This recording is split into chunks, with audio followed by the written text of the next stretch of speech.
السلام علیکم، آپ دیکھ رہے ہیں کے نیوز چینل انٹرنیشنل۔ یوٹیوب پر ہمارا چینل سبسکرائب کیجئے اور رہیں دنیا بھر کی خبروں سے باخبر۔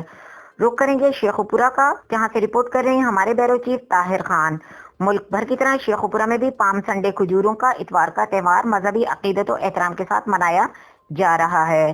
اس دن تمام مسیحی برادری اپنے گھروں اور عبادت گاہوں کو کھجوروں کے پتوں اور ٹہنیوں سے سجاتے ہیں اور مذہبی رسومات ادا کرتے ہیں۔ اس طرح شیخو پورہ محلہ بستی بلوچہ میں پام سنڈے کا تہوار منانے کے لیے جے ڈی ایم چرچ میں ایک تقریب ہوئی، جس میں مسیحی برادری نے اپنے عبادت گاہ میں عبادت کی اور اس کے بعد پام سنڈے کی حوالے سے ایک جلوس نکالا گیا، جس میں بچے، بڑے اور بزرگوں نے بھرپور شرکت کی اور تمام پاسٹر صاحبان نے اپنے چرچ میں عبادت کے بعد ایک جلوس نکالا، جس میں لوگوں کی بڑی تعداد موجود تھی۔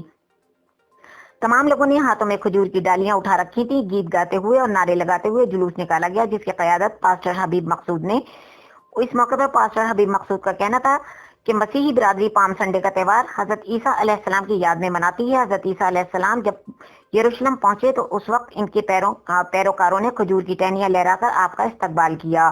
اسی نسبت سے مسیحی برادری اس تہوار کو خوشی کی تہوار کے طور پر مناتی ہے۔ جلوس جے ڈی ایم چرچ سے نکالا گیا، جو شیخو پورہ پریس کلب جا کر اختتام پذیر ہوا۔